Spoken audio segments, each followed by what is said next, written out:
clutching a wet washcloth as if it were a rope. I'm thinking about what a friend had said, and I'm hoping it was a lie. My skin is the darkest brown it's ever been from traveling in 5 Asian countries during the summer.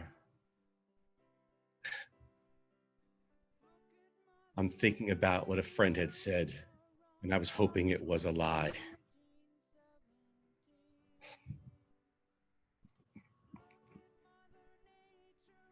I'm suddenly back, and I'm in cold weather, and the cold weather frightens me. The heavy rains frighten me. I want to be back in oppressive heat. I'm thinking about what a friend had said, and I was hoping it was a lie. I've heard those words my entire life, and now it means something entirely different. It means the unspeakable. I'm a radical on sabbatical. I've been working as the artistic director of the Lily Tomlin Jane Wagner Cultural Arts Center for 10 years. I asked my boss for a sabbatical, and when he tells me I can get one, I'm so surprised. So on my destination, Bali's the last trip. So I've been traveling, and I've learned that these people who are travel agents, they have never ever left their own towns and villages. But I think I can trust this father-daughter team. Now she insists on calling me, I call her baby, and she insists on calling me Mr. Delicious. I want to be face to face with the ocean. I want to wave confrontation. I take an hour boat ride on a Robben Island across from Lombok, Gili Trawangan, right next to Bali. It's an island with 700 people, no cars, no motorbikes, no police. It's not a lush resort island, but a Rasta party island. I'm hanging out, having lunch with the reggae band. Of course, it takes hours and hours for my room to be ready. Ganja is king here. Everyone is stoned and moves at a snail's pace from the heat and the herb. They have 2 speeds, flow and stop. I finally get in the water, and I've arrived. This is the ocean I've longed for, crystal clear, warm in a way that needs no requiring of adjusting to the temperature. The color is spectacular, and it feels like flower petals are on my skin. The ocean floor is filled with mounds and mounds of white coral. You can lift it up, scoop it up, and have white coral rain down on you. I made friends with one of the bartenders named Zen that afternoon. He seemed pretty cool. That night, I sit at the bar and I'm drinking my scotch with all the Rasta joy and music whirling around me. Suddenly, I notice that I am the only gay man on this island, and I'm certain of that. I feel like I don't belong, like an island unto myself. The most beautiful man I've ever laid my eyes on sits next to me. He's straight, no doubt about it. He's trying to get the bartender's attention. I yell, "Hey, Zen, can you get my buddy a drink?" The beautiful man turns to me and smiles and says, "Thank you for the hookup." I learned he's from Canada. I refer to my friend as Huck for reasons I'll explain to you later. We start talking, and within minutes, the conversation is off and running. The guy is smart, insightful, profound. He then throws a curveball at me that almost knocks me off my seat. He tells me he's a soldier on leave from Afghanistan, and he's going back to war in a few days. I would have never thought that this beautiful, intelligent, sensitive man was a soldier. I'm so thrown and confused by this news. I turn to him and I say, "Okay, let's break this sucker down." I start digging like an archaeologist. Who is this guy? Our conversations, they go deep and wide, fast and furious. We close the bar. He's now even more fascinating to me than before. It's 4 a.m. and I assume I'm off to bed. But Huck turns to me and says, "Listen, here's how I see it. I'm not done with you, and I'm not done with this conversation. Let's go get some weed and sit on the beach and smoke a joint and talk till sun up." I tell him I'm so there. As we walk on the dark dirt road and follow sad horses' hoof prints, Huck says, "Where do you think we can score some weed?" I point to an old man in his 80s with a Molly Rules t-shirt selling bottles of scotch, cigarettes, and Pringles. I guarantee you, he's our best bet. Huck turns and says, "Come on, little buddy." "Huck, why do you keep calling me that? I feel like Gilligan, on Gilligan's Island." He says, "Oh, no, little buddy. That's who you are. It's too late. I like calling you that." Scoring takes all of 5 minutes. Huck returns with this little sneaky smile on his face. "I not only got you enough weed for the week you're on this island, but I also got you papers and a lighter." I turn to him and I say, "If you're trying to get down my pants, you had me at Afghanistan." We sit by the ocean, by beach lamps that keep the waves green. And while the ocean further down, now in black blue. How can I continue to share our lives? I learned he's had an epiphany in Afghanistan that has transformed him. After 9/11, he felt a deep need to fight against the Taliban. Now, Canada never went into Iraq, nor would he. But fighting the Taliban was something he felt he had to do. "Little buddy, I'm strong, I'm young, I'm capable. If not me, then who?" I don't know how to explain this to you, but I had to go. It's my destiny. It's that complicated, and it's that simple.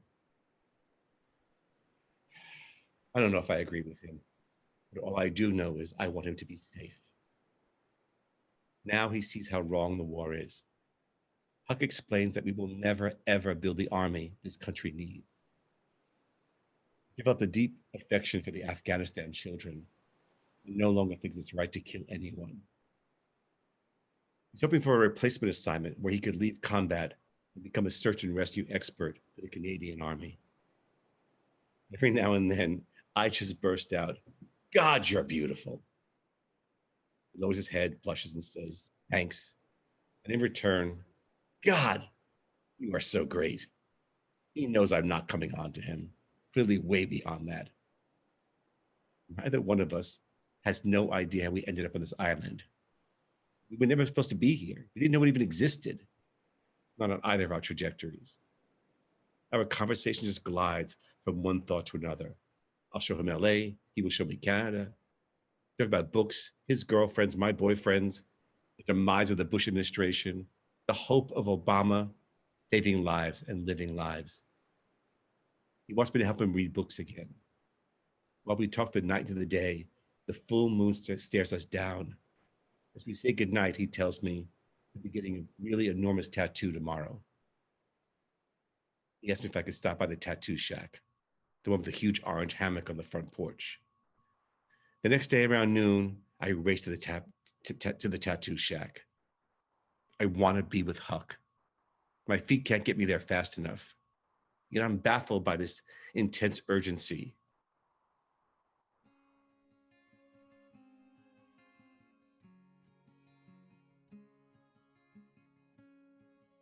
At the tattoo shack, Huck is lying on the bed in just his swim trunks. He tells me he's getting really scared because it's going to take about 4 to 5 hours and it's going to hurt. He's clearly freaked. The design is huge and will be on the left side, a place where people hardly get them. I hear it's mostly bone. I grab his leg and I say, "Okay, Huck, here's the deal. Do you really want this tattoo? Because if you do, I'll hang out with you and keep you company. I'm a really good nurse." He nods yes, then mutters, "Stay, please."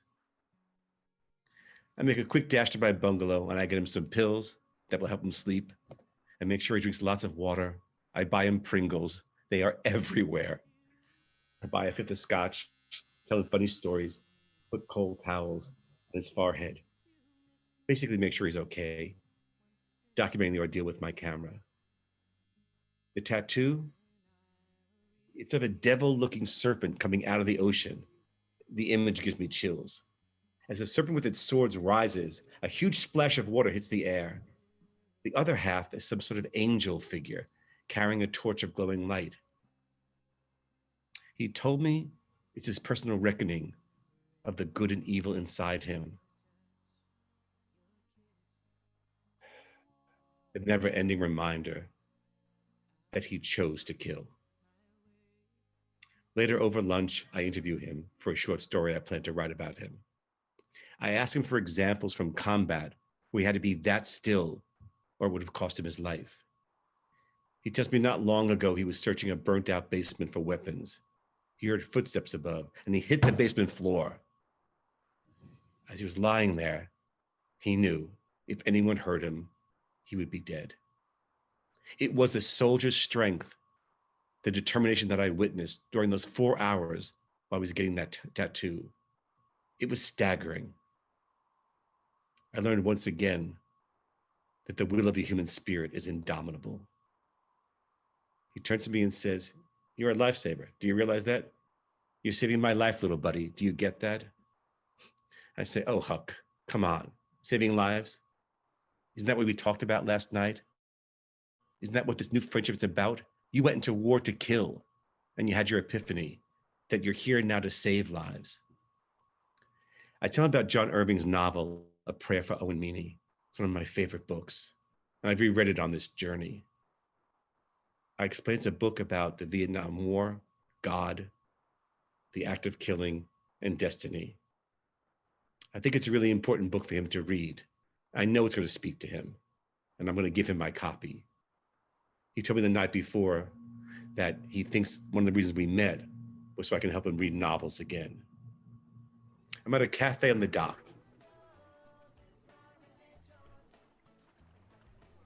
I'm sitting with Huck and Daliana, who's become another amazing friend from good old Canada. He's also spent the night with Huck. I played matchmaker and Huck. They share their own moments of changing their lives. We use the boat to move to the dock, wrapping up all the new guests. About 50 people walking down the main sandy road. I hear someone yell my name. Mags, a friend I made in Cambodia, wearing the brightest tangerine colored dress. Looks like the sun is coming right towards us, giving new meaning to the word sundress. Huck only has about 10 minutes before he's got to get on that boat, the boat that will bring him back to war. Daliana and I are both heartbroken to see our soldiers off. He gets up to leave, and I hug him, and I kiss him on the cheek, and I tell him how special he is. And he's the most unexpected surprise I had on my journey. And I said to my friends, "Don't say a prayer for Owen Meany. Say a prayer for my new friend, Huck." I have a lifetime of connections to vets. And I suddenly realized that I'd never met anyone actually serving in the current war. I show Huck the story, my first entry. And he blushes and says, "It's all good. It's all good, little buddy. Just change my name. It's the weed thing." I tell him I'll respect that. But I'm going to call him Huck because I just read The Adventures of Huckleberry Finn for the first time.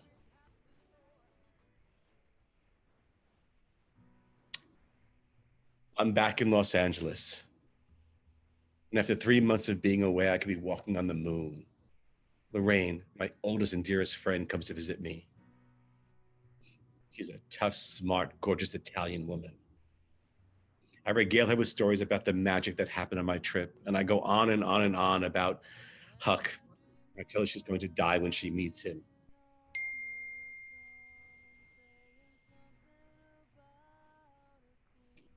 When I check my messages, my phone is blown up. It's Daliana. There are 5 messages. "Lo, I'm scared. Lo, I'm really scared. We shared our lives with Huck. We shared them like 2 schoolgirls. This must be about him." Lorraine tells her to just calm down and go to the living room and call Daliana. When she picks up the phone, I yell, "Tell me he's okay. Tell me he has no legs. I don't care if he can't see. Tell me his brain is intact. Tell me he is alive." She cries hard. The death cry. Hard, searing cry of sudden loss. I say, "You got the information wrong somehow. It's a lie. It's a lie." Her deep sobs. He keeps saying he's gone. Our friend is gone.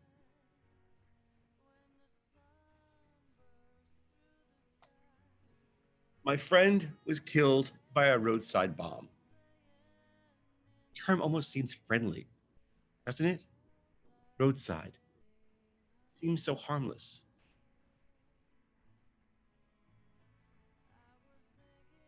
I'm thinking about what a friend had said, and I was hoping it was a lie. I've heard those lyrics my entire adult life, and now it means something entirely different. It means Huck. It means Sean.